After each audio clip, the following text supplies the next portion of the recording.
السلام علیکم ورحمۃ اللہ وبرکاتہ۔ محبت برے اور نورانی دن کے آپ سب کو مبارک ہو۔ آج ہم جس ہستی کے بارے میں بات کرنے جا رہے ہیں، ان کے نام کا تذکرہ ہی دل میں ایک عجیب سی راحت، ایمان کی تازگی اور وفا کی ایک لازوال داستان جگانے کے لیے کافی ہے۔ وہ ہستی جو نہ صرف تاریخ اسلام کا بلکہ پوری انسانیت کی تاریخ کا ایک روشن اور تابناک باب ہے، جنہیں رسول مہربان صلی اللہ علیہ وسلم نے امت میں سب سے رحیم قرار دیا، جن کی زبان صدق سے صدیق کا لقب پایا، جن کی صحبت نے اسلام کو پروان چڑھایا اور جن کی قیادت نے امت کو منتشر ہونے سے بچایا۔ جی ہاں، بات ہو رہی ہے خلیفہ رسول اکرم صلی اللہ علیہ وسلم کے غم خوار ساتھی اور جانشین حضرت ابوبکر صدیق رضی اللہ عنہ کی۔ وہ پہلے بالغ مرد جنہوں نے بلا تردد اسلام قبول کیا، وہ واحد ساتھی جو ہجرت کے پرخطر سفر میں آقا کے ہم رکاب تھے،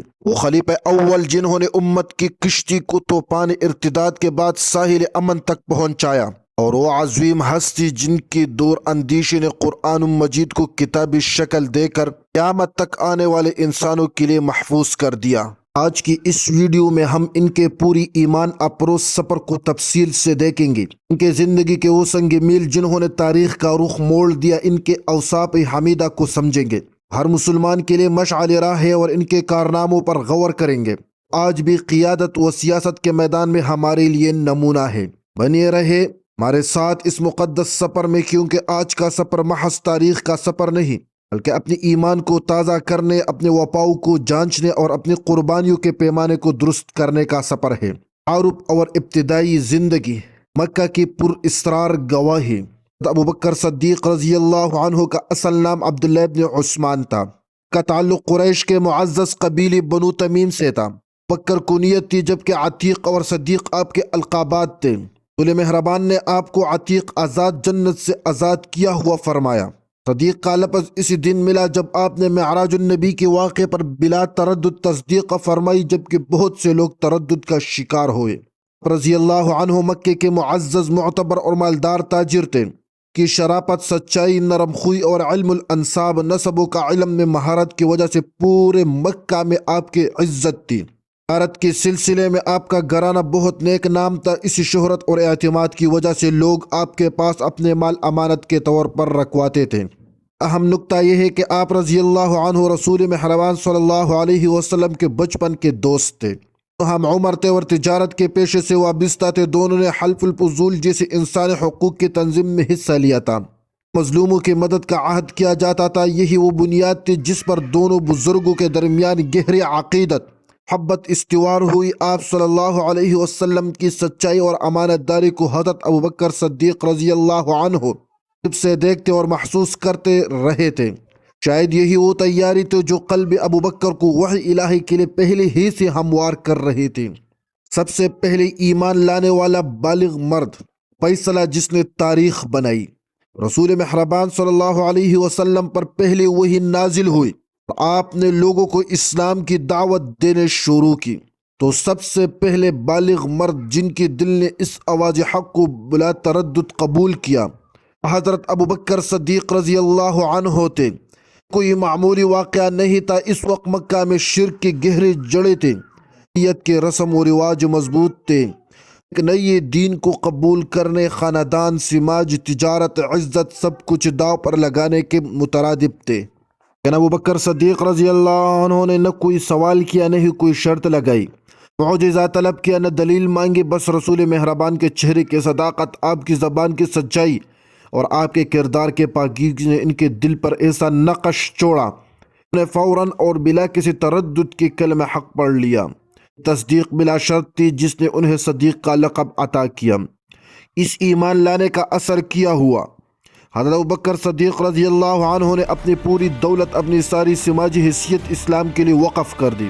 آپ نے اپنے اثر و رسوخ کو استعمال کرتے ہوئے ان گنت لوگوں کو اسلام کی طرف بلایا۔ آپ کے ہاتھ پر اسلام قبول کرنے والوں میں حضرت عثمان ابن عفان، حضرت طلحہ، حضرت زبیر ابن عوام، حضرت سعد ابن ابی وقاص، حضرت عبد الرحمن ابن عوف جیسے عظیم ہستیاں شامل تھی۔ یوں آپ رضی اللہ عنہ محض ایک فرد نہیں بلکہ ایک مرکزی تبلیغ بن گئی۔ ہجرت کے سفر میں ساتھی غار سور کی گواہی۔ جب کفار مکہ کے ظلم و ستم حد سے گزر گئے اور رسول مہربان کو ہجرت کا حکم ملا تو آپ صلی اللہ علیہ وسلم نے اپنے ساتھی کے طور پر صرف ایک ہی شخص کا انتخاب کیا، حضرت ابو بکر صدیق رضی اللہ عنہ۔ یہ انتخاب محض اتفاق نہ تھا بلکہ اعتماد، وفا اور ہمراہی کا سب سے بڑا اعتراف تھا۔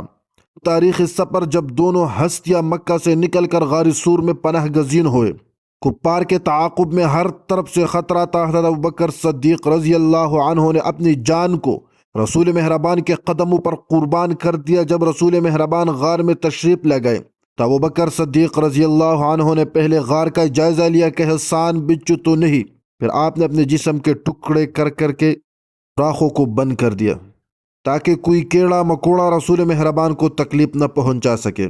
جب کفار غار کے دہانے تک آ پہنچے تو حضرت ابوبکر رضی اللہ عنہ کے آنکھوں میں خوف طاری ہو گیا، لیکن یہ خوف ان کی اپنی جان کا نہیں بلکہ اپنے آقا کی سلامتی کا تھا۔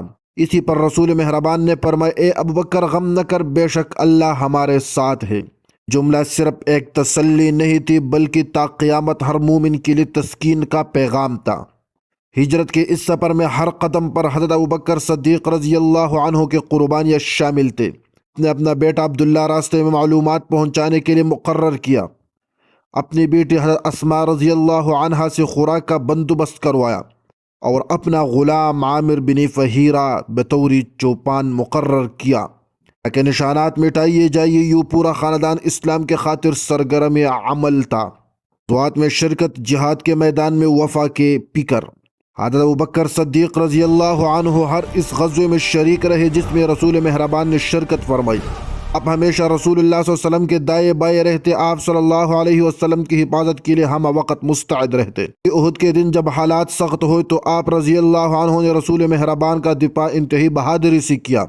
آپ کی شرکت محض جسمانی نہیں تھی، آپ رضی اللہ عنہ ہر معرکے میں اپنا مال بھی لے کر آتے۔ جنگ تبوک کے موقع پر جب رسول مہربان نے مجاہدین کے لیے مال کی اپیل کی، حضرت ابوبکر صدیق رضی اللہ عنہ نے اپنا سارا مال و اسباب لے کر حضور مہربان کے سامنے رکھ دیا۔ جب رسول اللہ صلی اللہ علیہ وسلم نے پوچھا، اے ابوبکر اہل و عیال کے لیے کیا چھوڑا؟ تو آپ کا جواب تھا، ان کے لیے اللہ اور اس کے رسول کو چھوڑ آیا ہوں۔ یہ جملہ در حقیقت ایمان کے سب سے بڑی دولت کا اعلان تھا۔ رسول اللہ صلی اللہ علیہ وسلم کی آخری دنوں میں وفا کا انتہائی درجہ۔ رسول مہربان کی زندگی کے آخری ایام میں حضرت ابوبکر صدیق رضی اللہ عنہ کی وفا اور محبت اپنے عروج پر تھی۔ جب رسول اللہ صلی اللہ علیہ وسلم کی علالت بڑھی تو آپ صلی اللہ علیہ وسلم نماز کے لیے مسجد میں تشریف نہ لا سکے۔ آپ نے حکم دیا کہ ابوبکر سے نماز پڑھائی جائے۔ یہ محض نماز کی امامت نہیں بلکہ در حقیقت امت کی قیادت کی طرف اشارہ تھا۔ جب رسول اللہ صلی اللہ علیہ وسلم کی وفات ہوئی تو پورے مدینے پر ایک صدمہ طاری ہو گیا۔ عمر فاروق عنہ جیسے جلیل القدر صحابی بھی یہ خبر سن کر تڑپ گئے۔ سے نازک ترین لمحے میں حضرت ابوبکر صدیق رضی اللہ عنہ نے وہ تاریخی خطبہ دیا، تاریخ میں ہمیشہ کے لیے محفوظ ہو گیا۔ آپ نے فرمایا، سن لو، کسی نے محمد صلی اللہ علیہ وسلم کی عبادت کی تھی تو محمد مہربان صلی اللہ علیہ وسلم پوت ہو گئے، اور جس نے اللہ کی عبادت کی تو اللہ ہمیشہ زندہ ہے، اسے موت نہیں ہے۔ یہ جملہ امت کو صدمے سے باہر نکال لیا۔ لوگوں کو احساس ہوا کہ رسول مہربان بھی بشر تھے، ان کی وفات ہو گئی لیکن اللہ کی ذات باقی ہے اور اس کا دین باقی ہے۔ اس ایک جملے نے امت کو منتشر ہونے سے بچا لیا۔ خلافت ابوبکر صدیق کا طوفان ارتداد اور امت کی بحالی۔ رسول اللہ صلی اللہ علیہ وسلم کی وفات کے بعد جب خلافت کا مسئلہ آیا تو تمام صحابہ کرام نے متفقہ طور پر حضرت ابوبکر صدیق رضی اللہ عنہ کو خلیفہ منتخب کیا۔ آپ نے خلافت کا بوجھ اٹھایا لیکن آپ کی پہلی تقریر انتہائی عاجزانہ تھی۔ آپ نے فرمایا، لوگوں میں تم پر حاکم بنا دیا گیا ہوں حالانکہ تم میں بہتر نہیں ہو۔ اگر میں اچھا کروں تو میری مدد کر اور اگر میں برا کروں تو مجھے سیدھا کر۔ آپ کے دور خلافت کا سب سے بڑا چیلنج جنگی ارتداد تھی۔ رسول اللہ صلی اللہ علیہ وسلم کی وفات کے بعد بہت سے علاقوں میں لوگوں نے اسلام چھوڑ دیا، زکوٰۃ دینے سے انکار کر دیا اور نبوت کے جھوٹے دعوے دار کھڑے ہو گئے۔ ایسے میں حضرت ابوبکر صدیق رضی اللہ عنہ نے انتہائی ثابت قدمی اور دور اندیشی کا مظاہرہ کیا۔ آپ نے فرمایا اللہ کی قسم اگر وہ زکوٰۃ کی ایک رسی بھی جو رسول مہربان کو دیتے تھے مجھے دینے سے انکار کرے گا تو میں ان سے جنگ کروں گا۔ فیصلہ بظاہر سخت تھا لیکن اندر حقیقتی اسلام کی بنیادی ڈھانچے کو بچانے کے لیے ضروری تھا۔ آپ رضی اللہ عنہ نے خالد بن ولید رضی اللہ عنہ جیسے سپہ سالاروں کی قیادت میں لشکر روانہ کیے۔ ان جنگوں میں امت کا اتحاد بحال ہوا، مرتدین شکست کھا گئے اور اسلام کا بول بالا ہو گیا۔ مجید کی جمع آوری قیامت تک کے عظیم ترین خدمات۔ حضرت ابوبکر صدیق رضی اللہ عنہ کا سب سے بڑا اور تاریخ ساز کارنامہ قرآن مجید کو ایک جلد ہی میں جمع کرنا ہے۔ جنگی یمامہ میں سینکڑوں حفاظ قرآن شہید ہو گئے۔ حضرت عمر فاروق رضی اللہ عنہ نے خدشہ ظاہر کیا اگر اسی طرح شہادت جاری رہے تو قرآن مجید کا کچھ حصہ ضائع ہو سکتا ہے۔ ابوبکر صدیق رضی اللہ عنہ نے ابتدا میں تردد کیا، کہہ رہے تھے کیا میں وہ کام کروں جو رسول مہربان نے نہیں کیا، لیکن حضرت عمر فاروق رضی اللہ عنہ کے مسلسل اصرار اور دلیل پر آپ راضی ہو گئے۔ آپ نے حضرت زید بن ثابت رضی اللہ عنہ کو یہ ذمہ داری سونپی جب خود رسول مہربان کی کاتب وحی تھے۔ مشن کی حساسیت کا اندازہ اس بات سے لگائیے کہ زید بن ثابت رضی اللہ عنہ فرماتے ہیں اگر مجھے ایک آیت لکھنے کے لیے پہاڑ اٹھانا پڑتا تو میں اٹھا لیتا، لیکن یہ اس سے بھی زیادہ دشوار تھی۔ ہر آیت کو لکھنے کے لیے کم از کم 2 گواہ درکار تھے جنہوں نے براہ راست رسول مہربان سے اسے سنا ہو۔ اسی طرح قرآن مجید کی پہلی رسمی جمع بندی ہوئی جو مصحف صدیقی کے نام سے مشہور ہوئی۔ یہ وہ بنیاد تھی جس پر حضرت عثمان غنی رضی اللہ عنہ کے دور میں قرآن کے متعدد نقلیں تیار کی گئی اور پوری دنیا میں پھیلائی گئی۔ یوں حضرت ابوبکر صدیق رضی اللہ عنہ کے دور اندیشی نے قیامت تک آنے والی انسانیت کو اللہ کی کتاب کی حفاظت کا تحفہ دیا۔ حضرت ابوبکر صدیق رضی اللہ عنہ نے اپنی خلافت کا دور صرف 2 سال 5 ماہ گزارا۔ اس مختصر عرصے میں آپ نے وہ کارہائی نمایاں انجام دیے جو صدیوں تک چلنے والے تاریخی رقم کر گئی۔ آپ کی وفات 13 ہجری میں ہوئی۔ آپ کی وفات سے پہلے آپ نے حضرت عمر بن الخطاب رضی اللہ عنہ کو اپنا جانشین مقرر کرنے کا فیصلہ کیا کہ امت میں اختلاف نہ ہو۔ آپ کا وصال پوری مدینہ کے لیے صدمہ تھا۔ آپ کو رسول مہربان کے پہلو میں دفن کیا گیا۔ آپ کی وفات پر حضرت عمر رضی اللہ عنہ نے کہا تھا قسم ابوبکر ہم سب سے بہتر تھے۔ بکر صدیق رضی اللہ عنہ کی میراث صرف ایک تاریخی داستان نہیں بلکہ ہر دور کے مسلمان خاص کر قائدین کے لیے ایک الہی عمل ہے۔ آپ کی زندگی سے ہم سیکھتے ہیں وفا کی حقیقی تصویر، قربانی کا صحیح مفہوم، قیادت کا مثالی نمونہ، علم کی حفاظت، ثابت قدمی۔ آج ہم ایک ایسے دور میں جی رہے ہیں جہاں وفاؤں کا فقدان ہے، قربانیاں کم ہوتی جا رہی ہے اور قیادت کے معیار پر سوال اٹھ رہے ہیں۔ ایسے میں حضرت ابوبکر صدیق رضی اللہ عنہ کی زندگی ہمارے لیے مشعل راہ ہے۔ حضرت ابوبکر صدیق رضی اللہ عنہ کی سیرت محض پڑھنے کے لیے نہیں بلکہ اس پر عمل کرنے کے لیے ہے۔ آئیے ہم عہد کریں کہ ان کی سیرت سے سیکھیں گے، ان کے نقش قدم پر چلنے کی کوشش کریں گے، ان کی وفا، قربانی اور ثابت قدمی کو اپنے زندگیوں کا حصہ بنائیں گے۔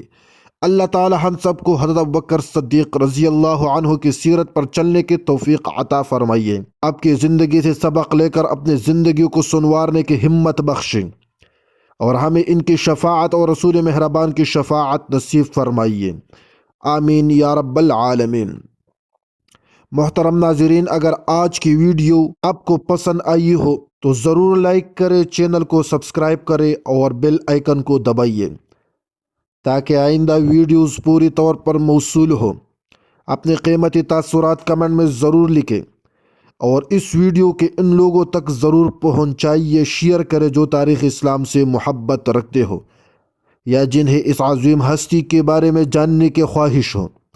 اللہ حافظ، فی امان اللہ۔